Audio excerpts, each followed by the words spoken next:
Hey everybody, this is Johnny Gioeli from Hardline, Axel Rudy Pell, Crush 40, and so many other projects. 95 albums. Can you believe that? But you're watching me right here on CMS TV. Rock out, people.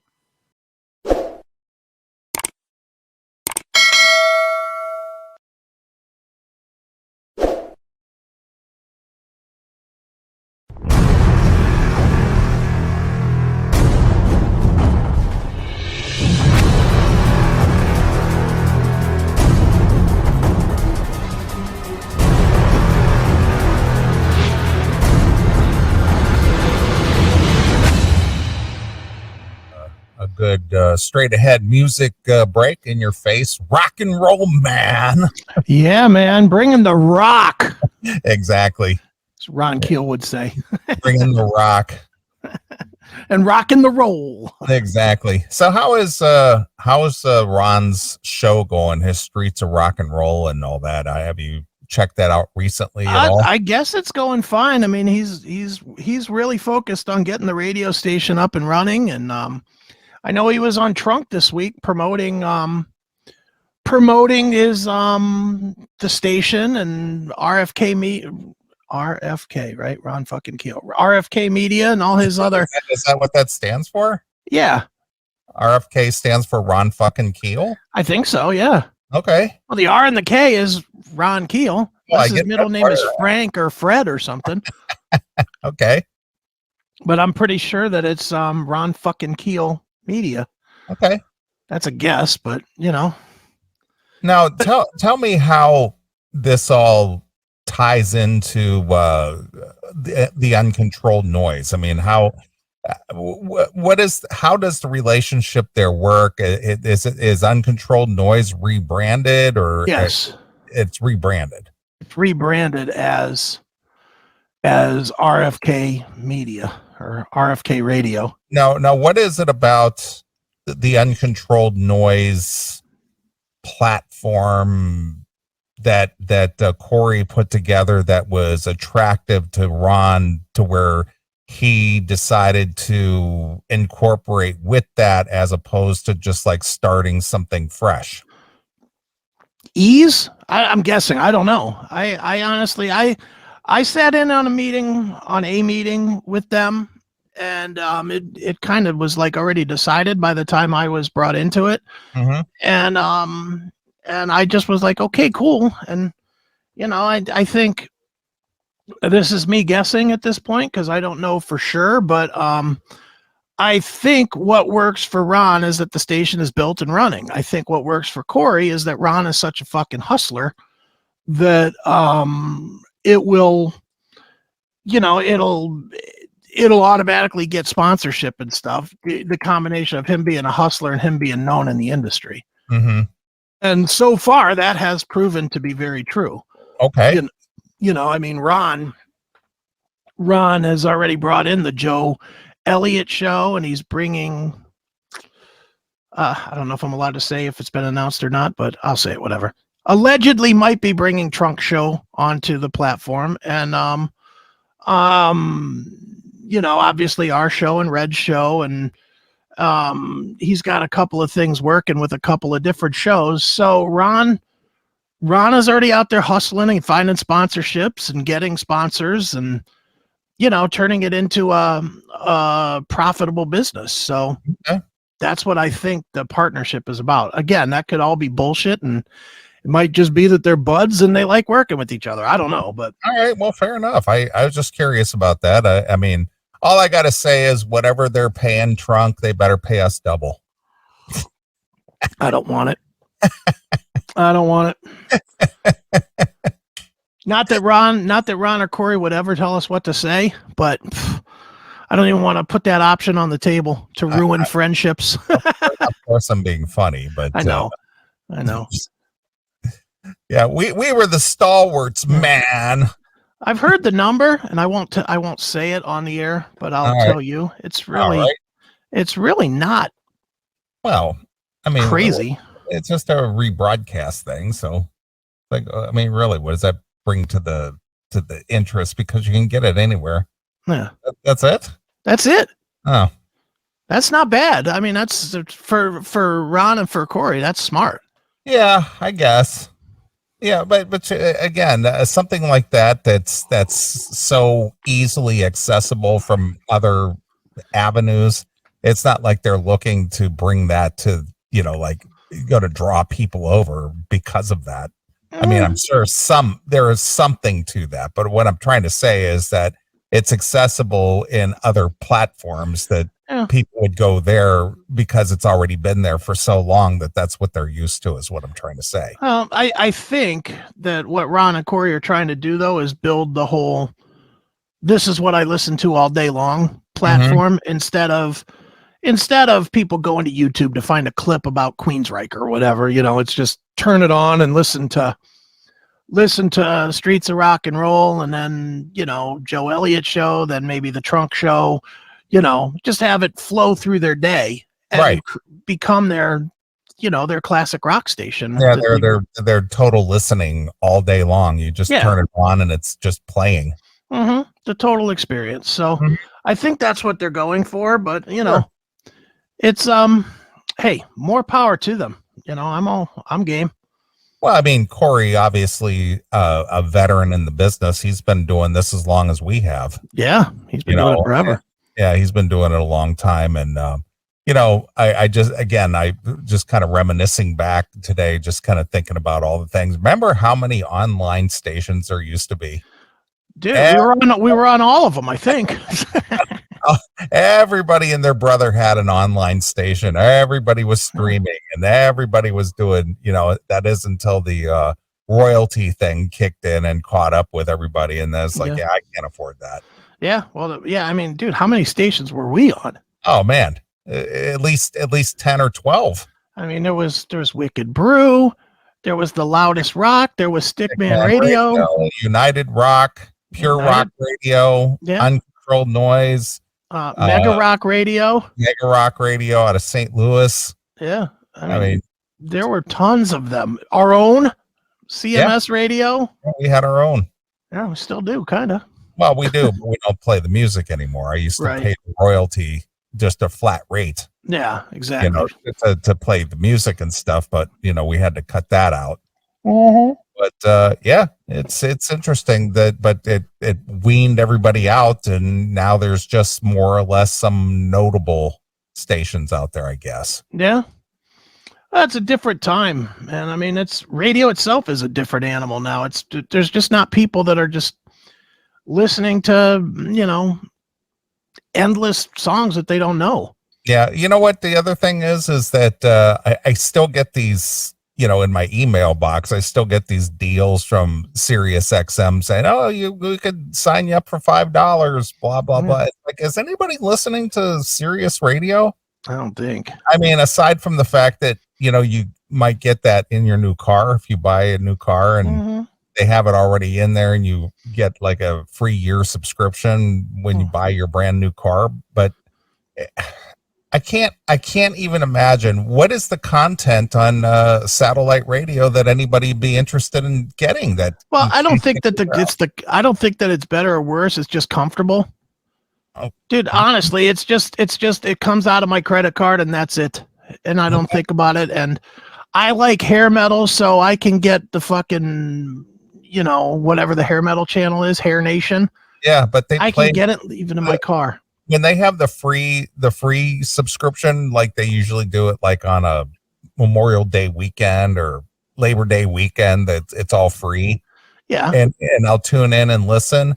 They're playing the same rotation of songs within like 6 hours. Dude, but it's the same that we've talked about this a million times. It's the fucking casino guys that don't realize that, the guys on stage aren't really Rat.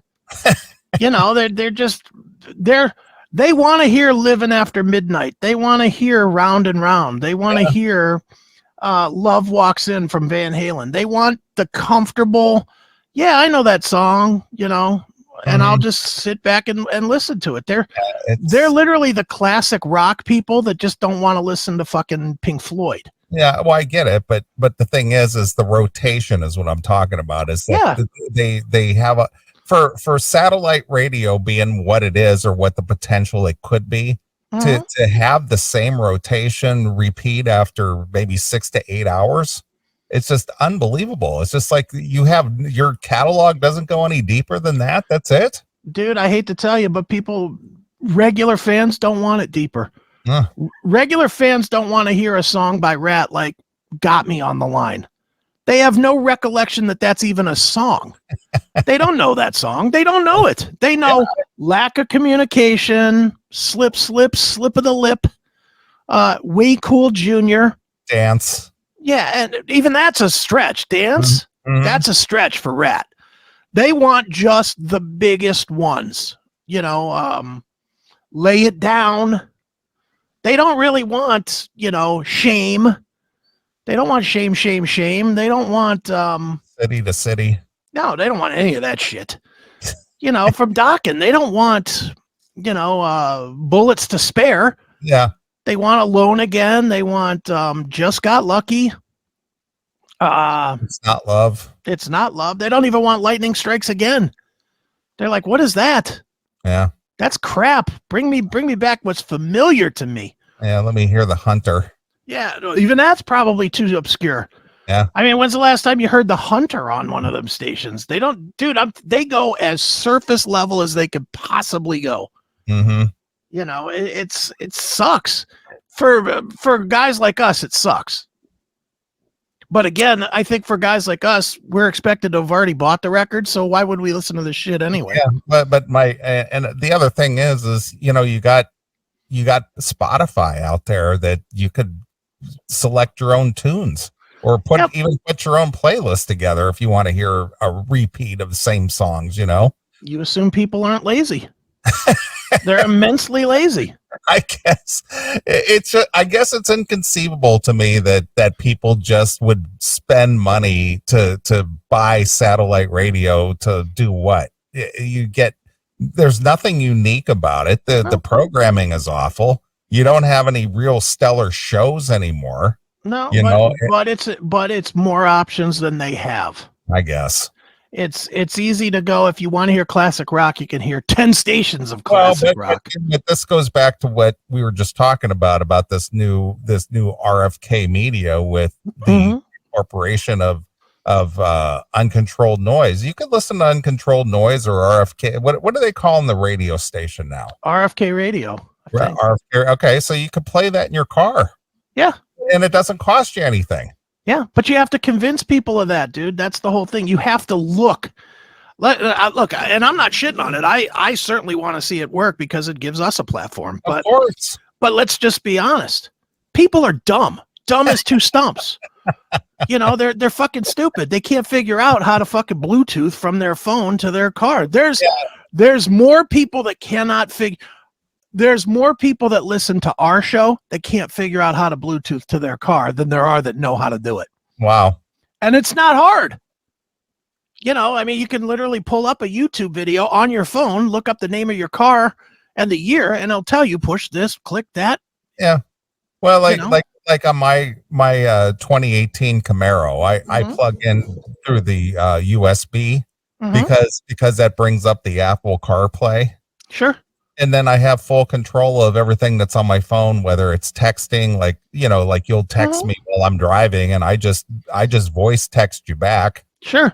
Or I can play O&A clips off of YouTube, or I could do, if I need some directions or something on navigation or whatever, I got it all at my fingertips, Yeah, but you're tech solid.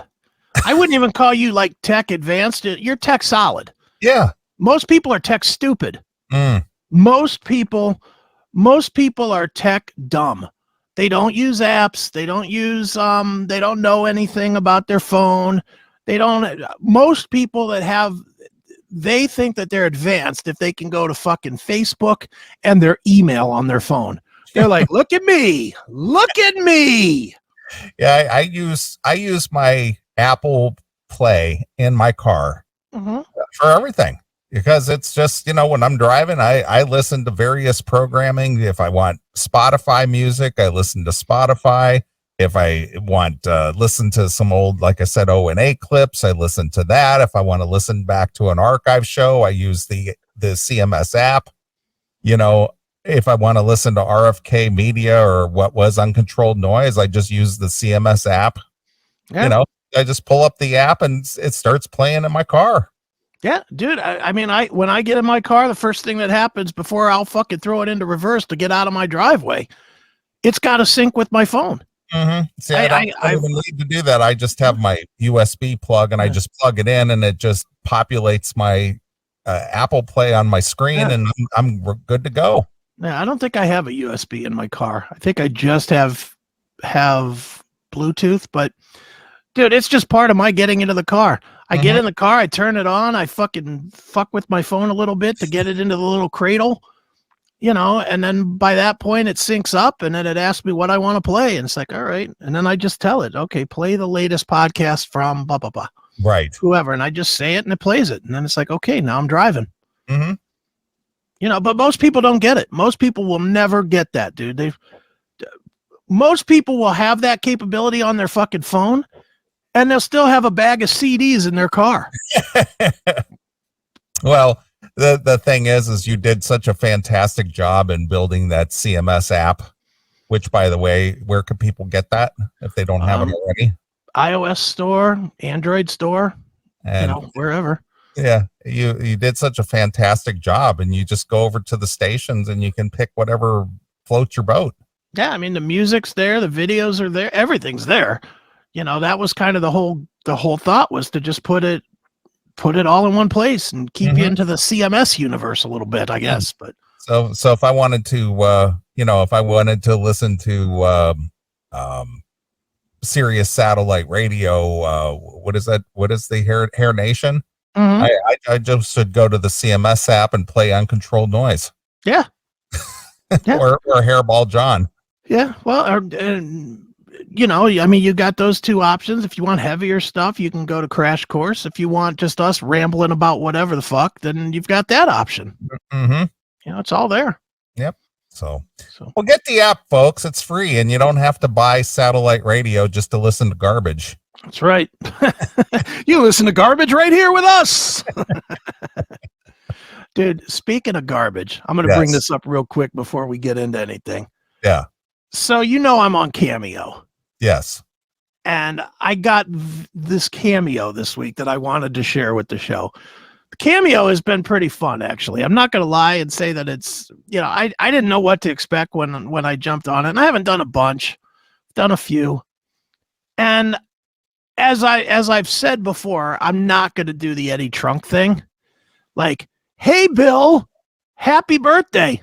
Thanks for giving me your money. And out, you know, like 30 seconds. Mm-hmm.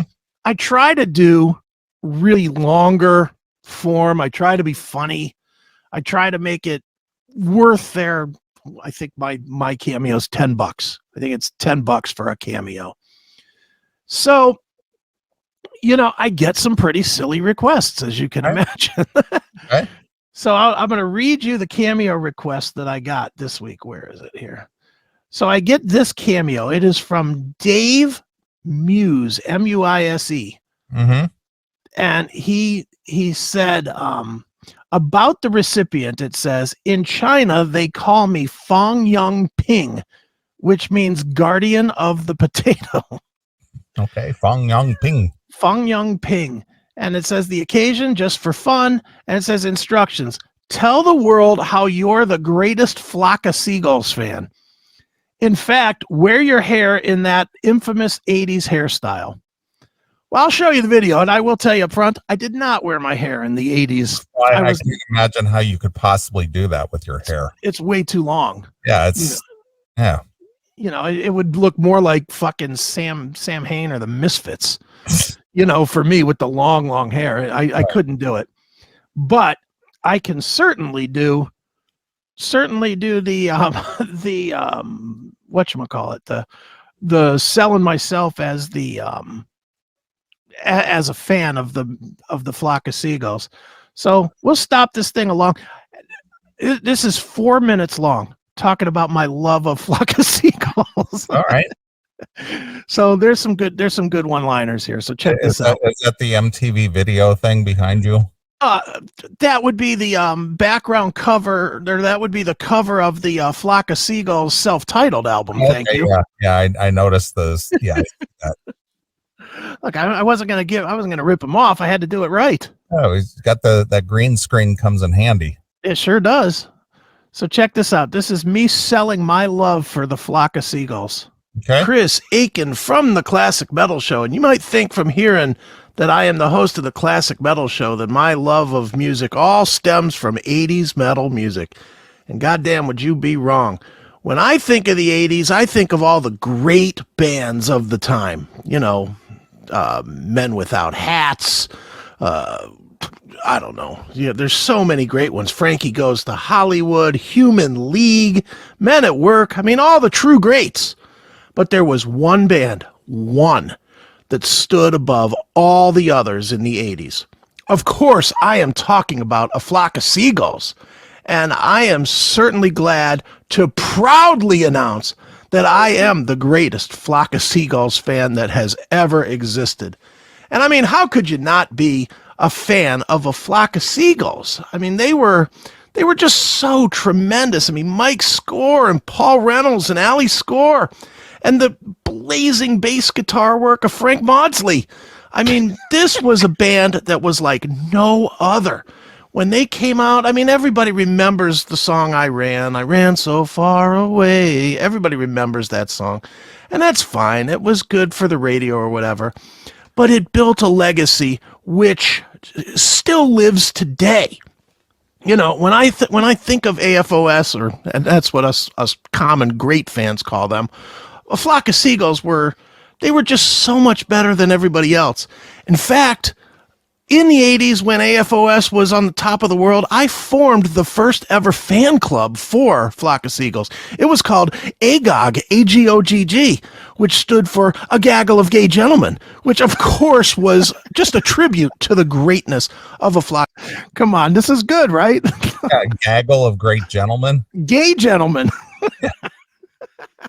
A gaggle of gay gentlemen. Wow.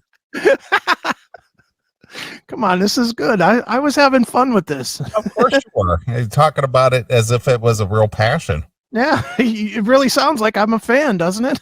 It does. The fact that you named the people in Flock of Seagulls and you're going, never heard of these guys. Nobody's ever heard of a Frank Maudsley. Yeah, of course not. All right, here's some more. Flock of Seagulls. Now, I'm just going to tell you, I must have played that self-titled album 10,000 times within the first 2 weeks that I had it. It just stayed on play nonstop. I mean, songs like Telecommunication or You Can't Run, of course, the big hit single Space Age Love Song. I mean, these were absolute classic songs. And I remember back in that day before I grew my hair long, you know, I used to wear my hair that way, pushed down in the front and wings, you know, because it just showed the coolness that I had by being associated with A Flock of Seagulls. And they went on to have so many great albums. Listen in '83, A Story of a Young Heart, and I don't know how many people know it, but Mike Score is still out there today touring. He's out there bringing the greatness to the masses. And I mean, these are sold out arena-sized rooms. I mean, maybe not quite arena size, maybe the size of a small bedroom, but still big rooms. You know, maybe the size of a small bedroom. Yeah, I think about that video that we played a while back of Mike Score out there. Yeah. And yeah. he doesn't even look anything like he did. He looks like Uncle Fester with the big bald head, and you know. It's just funny. This is just fun. I had so much fun doing this, and I did it in like 2 minutes. I didn't really research anything. I just pulled up their page and to get the names of the people.